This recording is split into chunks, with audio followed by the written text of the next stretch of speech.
E aí pessoal, bem-vindos ao Sessão às 6. Estamos aqui de volta em mais uma semana maravilhosa, continuando com essa programação cobrindo filmes e séries. Como já deve ter dado para perceber pelo título, o podcast dessa vez traz duas produções que lançaram já uns meses atrás, ambas da Universal, e como lançaram durante meu período de férias, acabei não conseguindo cobrir, mas consegui conferir nos cinemas e antes tarde do que nunca, né? Tô aqui trazendo para discussão. Então o episódio vai funcionar assim. A primeira parte vai ser sobre o filme Megan, um suspense / terror, de um jeito bem diferente do que estamos acostumados a ver. E como aqui não temos grandes revelações e acontecimentos que precisam ser discutidos com detalhes, essa primeira parte não terá spoilers, vai ser uma análise revelando só o que já foi mostrado nos pôsteres, trailers e por aí vai.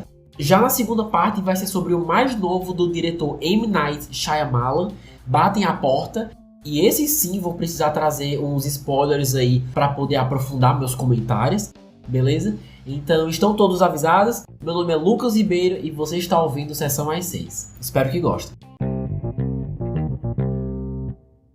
Megan é uma maravilha da inteligência artificial, uma boneca realista programada para ser a melhor amiga de uma criança. Uma robótica brilhante dá à sua jovem sobrinha um protótipo Megan, mas a máquina logo se torna violenta. É dirigido por Gerard Johnstone e até uns meses atrás estava em cartaz nos cinemas e hoje pode ser encontrado nos sites de compra e aluguel de filmes. Olha, sendo 110% sincero com vocês, quando vi o trailer pela primeira vez no ano passado, eu achei que era uma sátira de alguma coisa, porque o plot ser uma boneca inteligente que se revolta contra os humanos e começa a dançar enquanto caça pessoas, eu achei que era alguma piada, porque só pelo trailer parecia ser impossível ser uma história séria e muito menos assustadora. Mas quando as críticas começaram a sair, dizendo que não só era bom, como também tinha vários comentários sociais interessantíssimos, eu pensei, não, agora eu preciso assistir isso. E assim, eu nem ia, mas essa reviravolta das minhas expectativas fez com que eu precisasse conferir para ver se era tudo isso mesmo. E gente, esse filme é ótimo. Realmente bem melhor do que eu esperava e surpreendentemente aborda um monte de coisa, mas destacando principalmente essa dualidade entre brinquedos antigos e os mais novos e como a tecnologia tem sido usada para educar as crianças, né, trazendo até a pauta dessa mesma tecnologia ser usada para substituir algumas funções dos pais. E assim, eu achei essa pauta super original. Um filme hollywoodiano sendo distribuído no mundo todo, falando sobre o impacto que a tecnologia tem nas crianças e como isso afeta o modo de criação. Então assim, não sei se já vi isso alguma vez nos cinemas, se eu vi, não lembro. E eu amo esse tipo de coisa quando um filme à primeira vista é meio vazio e que só serve para assustar, mas dando uma chance e prestando um pouco mais atenção, a gente tem acesso a uns temas super atuais e que mal vemos no entretenimento. Então perceber que essas várias camadas existem me mostrou que o filme é bem mais do que eu achei que fosse. O roteiro até consegue associar os acontecimentos do filme com a psicologia, né? Trazendo, por exemplo, a teoria do apego, que até então eu não conhecia, mas que mostra muito bem essa coisa do brinquedo servir como um ponto de apoio e conforto para uma criança. E dependendo de como é a relação dela com os pais, esse conforto pode ser mais intenso e até dependente do que deveria, né? E assim, claro que aqui na história temos um caso mais extremo, envolvendo inteligência artificial, mas isso é para ficar mais fácil para o público perceber e captar tudo isso. E não para por aí, porque nós temos comentários sobre o conforto em se usar telas para entreter crianças, temos a assustadora evolução da inteligência artificial e a dura realidade de que talvez a existência de uma Megan aí da vida seja só uma questão de tempo, o que torna tudo mais assustador. E até mesmo o fato de que muitos jovens usam brinquedos ou então aparelhos para substituir sentimentos que nem sempre são fáceis de lidar, mas que devem sim ser sentidos. Isso aí achei importantíssimo. Eles nem precisavam trazer isso, mas fez tanto sentido quando trouxeram, e é uma fala tão necessária que só me fez gostar desse filme ainda mais. E o melhor de tudo isso é que é mostrado, nós vemos tudo na prática. As situações em que as personagens são colocadas são tão eficientes e interessantes que absorver todos esses comentários chega a ser prazeroso, porque estão diretamente conectados com a história principal. E os jeitos como essas mensagens são executadas foi essencial para que a proposta desse filme funcionasse para mim, sabe? Para que apelasse, pelo menos, para os meus gostos pessoais. Porém, o roteiro não investe tudo que tem apenas em comentários sociais. A história que acompanhamos é realmente muito boa. Uma mulher que acaba tendo a guarda da sobrinha e se preocupa tão pouco na sua capacidade de cuidar da criança que decide criar uma boneca inteligentíssima para que seus problemas sejam resolvidos. O mérito que dou para a roteirista é que, como é uma história muito louca e até meio engraçada, falando agora em voz alta, ela sabe exatamente quando fazer o público rir e debochar do que está sendo mostrado e quando deve ser visto como algo sério, ou tenso, ou macabro e até assustador mesmo, colocando a vida das personagens em risco. Porque enquanto temos cenas tensas, umas mortes, uns jumpscares que com certeza chamam a atenção, logo depois temos a Megan sendo bem debochada, dançando enquanto persegue uma pessoa, às vezes até cantava, mano. Tô vendo o filme super tenso e do nada a mulher começa a cantar, e isso várias vezes. Então assim, a vibe dela pode ser bem engraçada e a sensação enquanto assistia é que a roteirista estava ciente, estava no controle disso o tempo todo, sabe? Deu pra sentir. Não sei se os fãs de terror amaram Megan, porque não é terror, né? Pelo menos não na maior parte do tempo. Com o tempo vai se aproximando mais e mais do gênero, mas não sei se o resultado final foi o suficiente para agradar esse grupo. Digo isso porque no terror, as pessoas, pelo menos no terror de hoje em dia, as pessoas estão mais acostumadas com muito sangue, vísceras, né? Palhaços perturbadores, possessões, assassinos de máscara. Agora, você associar medo e suspense à inteligência artificial, por mais que eu ache incrível esse novo subgênero dentro do terror, justamente pela nossa dependência com a tecnologia e as consequências dessa dependência, não sei o quão satisfatório deve ser para os fãs mais exigentes, sabe? Se você ouvinte for um deles, me conta o que achou lá no Instagram, @sessãoas6, que queria saber a perspectiva de vocês, de verdade. Inclusive, fica aí a dica, soube que o diretor separou uma versão do mesmo filme, que é mais 18 anos, né, uma versão mais gráfica, e que, diz ele, eventualmente vai estar em alguma plataforma digital. Nem vi se já está, na verdade, acredito que não, mas para quem esperava ainda mais terror desse filme, vale a pena ficar ligado nesse lançamento. Certo, agora sobre o elenco. Por mais que tenha adorado as atrizes que fizeram a tia e a sobrinha, né? No caso, Gemma e Katie, o destaque da vez não tem como ser diferente. Então trago ela, a dona e proprietária do filme, Megan. Olha só que legal, o físico da boneca, as interações e expressões corporais foram feitas pela dançarina profissional de apenas 12 anos, chamada Amy Donald. Já a voz é da atriz e dubladora Jenna Davis.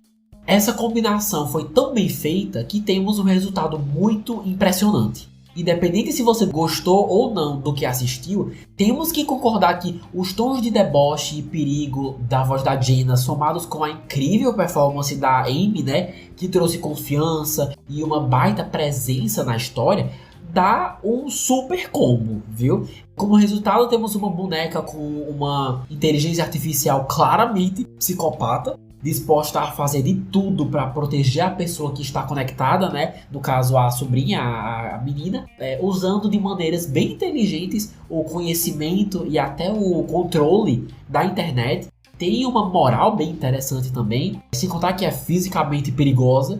E ao mesmo tempo que se veste muito bem, né? Suas roupas são ótimas. Ela de fato tem seus momentos aí bem estilosos. E seu nome não tá no título à toa, né? Ela é de fato a estrela. E parece ser o tipo de personagem que é meio complicada de se criar e de escrever.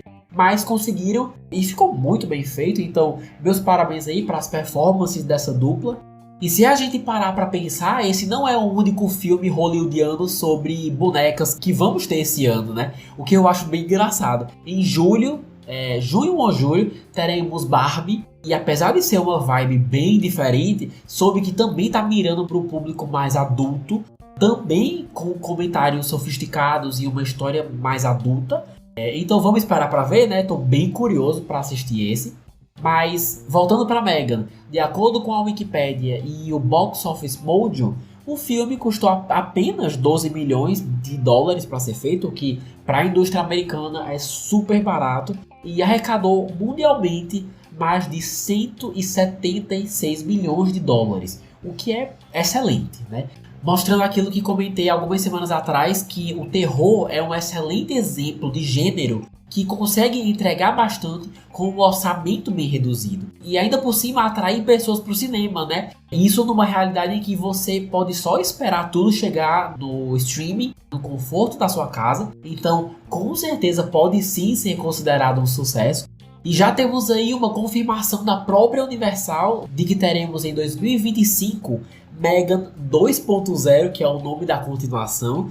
Me parece uma ótima ideia e como esse primeiro mostrou muito bem como sempre haverão pessoas tentando lucrar acima de tudo, acima de segurança, acima de tudo, independente dos riscos, eu acredito 100% que na continuação haverão personagens assim também, usando isso como justificativa para a jornada da Megan continuar aí nas telas dos cinemas. Quem assistiu deve ter entendido melhor o que falei agora, porque para uma discussão sem spoilers é melhor parar por aqui. Só achei a data meio distante, né? 2025, meu Deus. Podia sair no final do próximo ano, né? Não parece ser um filme super, hiper difícil de se trabalhar com muitos efeitos especiais e tal. Mas posso estar errado, né?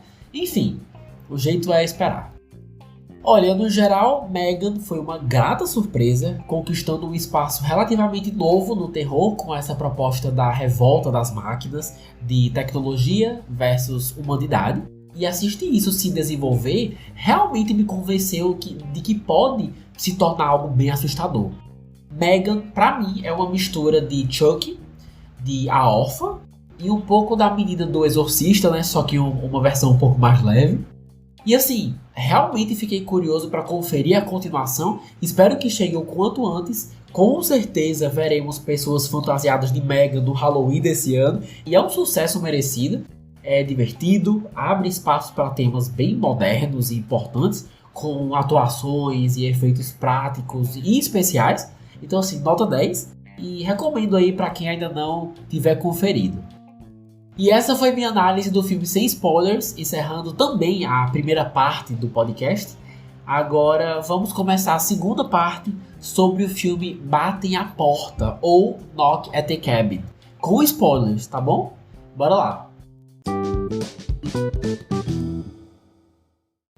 A sinopse é a seguinte: durante as férias em uma cabana remota, uma jovem e seus pais são feitos reféns por 4 estranhos armados que exigem que a família faça uma escolha impensável para evitar o apocalipse. É dirigido e escrito pelo reconhecido M. Night Shyamalan, que já fez filmes como Fragmentado, Vidro, A Visita. O último foi Tempo, que saiu ano passado, se não me engano. E agora temos Batem a Porta, que assim como Megan esteve em cartaz há uns meses atrás e hoje está para compra ou aluguel em sites como Amazon, YouTube Filmes e por aí vai. Galera, é o seguinte, lembra que eu falei que com Megan tava com 0 expectativas e que acabou me surpreendendo bastante? Aqui eu já fui pro cinema com expectativas altíssimas. Sei que esse diretor é super divisivo, com trabalhos que às vezes entregam e às vezes deixam a desejar, mas em 90% das vezes gostei dos seus filmes, ou achei no mínimo interessante. E assistindo os trailers fiquei bem curioso, porque o plot é basicamente uma família numa cabana isolada durante as férias e que é encurralado por estranhos, né, que exigem que eles escolham entre a morte deles, de um deles, ou o apocalipse, ou seja, o fim dos tempos, né? E uma das coisas que eu amo sobre o M. Night, e até acho inspirador, é que o que te atrai para os seus filmes é a intriga da história. Porque seus filmes são quase todos de baixo orçamento, de baixíssimo orçamento, não tem muita tela verde ou efeitos digitais em massa, como estamos acostumados a ver, não tem ação, é mais a agonia da situação em que os personagens principais se encontram. E o que me inspira é justamente essa coisa de investir tanto numa história criativa e diferente, que isso sozinho seja o motivo principal pelo qual as pessoas assistam aos seus filmes. Claro que ocasionalmente temos celebridades aqui e ali no meio da história, mas o que geralmente atrai o público, ou pelo menos os seus fãs, é ver a sua cabeça louca e inventar histórias super fora da caixa, sempre tentando subverter as expectativas. E esse filme parecia ser exatamente isso, o que me deixou bem animado. Mas a minha comparação com Megan é que enquanto nele eu não estava dando nada e adorei, no Batem a Porta eu estava com expectativas a 1000 e saí do cinema péssimo, assim, bem mal mesmo. Então até diria que são dois opostos nesse sentido. E como não gostei, e eu assisti só uma vez em fevereiro, até pensei sobre, mas não tive coragem de rever aqui para relembrar. Então por tudo isso que falei agora é que digo que essa análise vai ser bem curta. Não só porque não tenho prazer em ficar falando mal de um filme por um tempão, mas também porque eu não lembro os detalhes do que aconteceu e na verdade eu nem quero. Então por causa disso que essa análise vai ser bem curta. Na verdade vai ser mais um desabafo do que uma análise técnica, para ser bem sincero.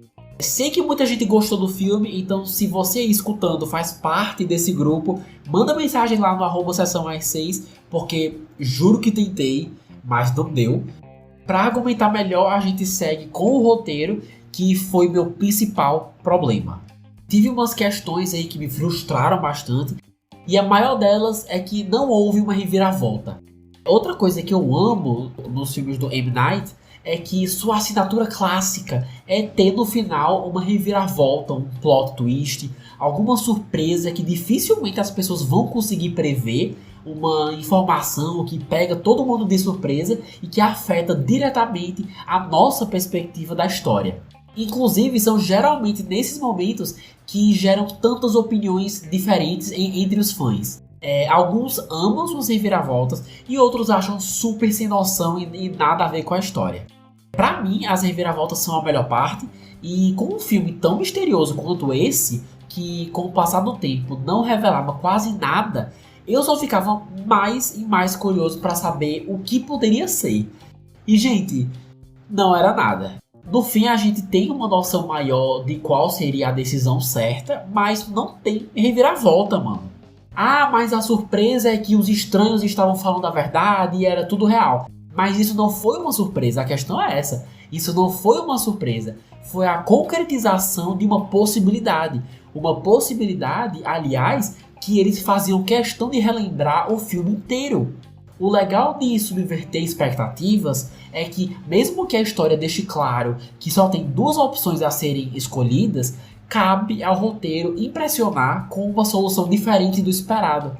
E o tempo inteiro o assunto era: ou a família acredita nessa loucura e escolhe quem deles vai morrer, ou eles ignoram até o último minuto e pagam para ver se o apocalipse realmente vai acontecer.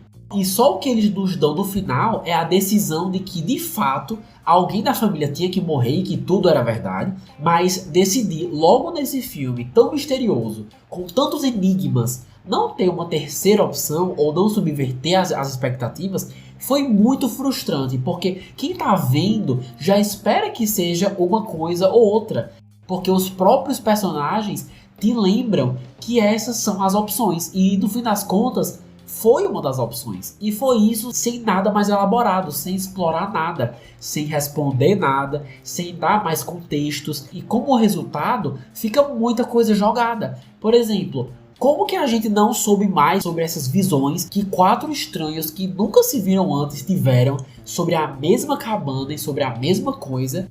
Outra coisa também foi que acabaram nem falando o que essa cabana tem de tão especial, porque em algum momento, se eu não me engano, eles disseram que de tempos em tempos são as pessoas que alugam essa cabana que têm que tomar essa decisão. Então o tempo que você passa esperando as respostas, investindo no que as respostas podem ser, acaba sendo em vão, porque terminamos com muito mais perguntas do que respostas. E assim, só para deixar claro, nem sempre isso me incomoda, mas como nesse caso em especial a história dependia tanto do mistério, não ter dado mais contexto, nem ter explorado mais possibilidades, foi um pecado com certeza. A segunda frustração é meio que uma continuação disso que falei agora. Basicamente, o que eu mais odeio, uma das coisas que eu mais odeio em filmes de mistério, ou suspense, ou terror, é quando a gente passa horas acompanhando os personagens, se importando com eles, torcendo por eles, para no final descobrir que na verdade eles nunca tiveram uma chance de vencer o que quer que esteja acontecendo. Eu não tô dizendo que os finais sempre tem que ser felizes e que o herói sempre tem que vencer, não é isso. Tô dizendo que, assim como qualquer outra pessoa, eu adoro torcer por personagens espertos, por personagens inteligentes. Ver que a pessoa que você tá torcendo é esperta dá uma satisfação absurda, porque a identificação é muito maior. Vê-los desafiar os antagonistas ou as dificuldades que forem é mostrar que eles têm chance sim de dar a volta por cima. E quando a história acaba, a gente descobre o quê? Que ou eles seriam os únicos sobreviventes em um mundo morto, ou você teria que matar a sua própria família. E escolher terminar assim tira todo o investimento que a gente colocou na esperança de que existisse uma terceira opção. O que eu tô querendo dizer é que aquela família foi refém da narrativa do filme, do início ao fim. E isso não só é irritante, como é extremamente triste. Esse filme é muito depressivo. E não ter uma reviravolta interessante para dar uma levantada na experiência só me fez achar que acompanhar essa jornada foi em vão. E parando para pensar, esse é o segundo filme dele que é super bad vibes. Tempo, que saiu ano passado, também foi muito depressivo, mas pelo menos teve uma reviravolta bem legal. E ainda por cima, os personagens sobreviventes tiveram uma conclusão, um desfecho bem digno, que é mais do que eu posso dizer por Batem a Porta. E por falar em personagens, vamos falar agora do elenco. Sou muito fã do Jonathan Groff, o famoso Kristoff em Frozen. E eu amei a atriz que faz a filha, né, aquela menininha. Ótima atriz, uma fofa. Mas o meu destaque aqui da vez vai pro ator Dave Bautista, que faz o Leonard, que é basicamente um dos 4 estranhos ali, um dos 4 cavaleiros do Apocalipse. E assim, admito que esse foi realmente o seu melhor trabalho que eu já vi. Agora consigo entender um pouco mais porque é tão importante para ele fazer personagens mais sérios, mais tensos, mais dramáticos. Dos 4, foi o que mais ganhou destaque por ser esse cara musculoso, enorme, mas que tenta sempre ser contido e educado com as pessoas que tá fazendo de refém, que tenta articular para que elas entendam o que tá acontecendo, por mais absurdo que seja. Então assim, no geral eu comprei a ideia dele ser o líder do grupo.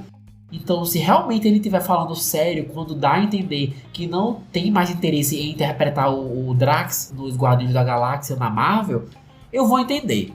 É uma pena, ele é ótimo no papel, mas se é um desejo dele de se desassociar dessas figuras mais cômicas e infantis, que é o caso do Drax, realmente espero que consiga mais papéis assim, com performances fortes, impactantes e diferentes do que ele está acostumado a fazer na Marvel. Agora, sobre a bilheteria e o orçamento. A Wikipedia diz que esse filme custou uns 20 milhões para ser feito, e o site Box Office Mojo diz que arrecadou mundialmente mais de 54 milhões para ser feito. Então, se a gente continuasse com as comparações com Megan, Batem a Porta acabou custando mais e arrecadou bem menos. Não acho que a Universal sai no prejuízo, mas como temos aqui um diretor famoso e até prestigiado por algumas pessoas, era de se esperar que o valor total fosse bem maior do que realmente foi. Bom, no final das contas, Batem a Porta, ou Knock at the Cabin, é o pior e mais fraco filme do M. Night Shyamalan que eu já vi. Me dói dizer isso. Queria muito ter amado, tava muito animado e queria também só ter coisas boas pra falar, mas saí do cinema com uma sensação horrível de que não valeu a pena por ser uma história intensamente triste, pessimista, agressiva, que faz o público sofrer bastante. E como a história depende tanto de respostas para as perguntas que faz, não ter respondido ou contextualizado o suficiente foi um tiro no pé que, na minha opinião, o filme nunca se recuperou depois disso. As atuações são boas, os monólogos são muito bons, as locações, os flashbacks, mas acabam não sendo suficientes por ser zero divertido e não recompensar o público o suficiente pelos sufocos que os personagens acabam passando. E eu sei que o diretor pode fazer o que bem entender, que não precisa seguir o mesmo padrão que ele criou, não precisa se sentir preso a nenhuma fórmula, mas aí como resultado, como consequência, você tem uma série de fãs frustrados esperando ver algo de um diretor que no fim das contas não entrega sua maior marca registrada, que é um bom plot twist, uma boa reviravolta.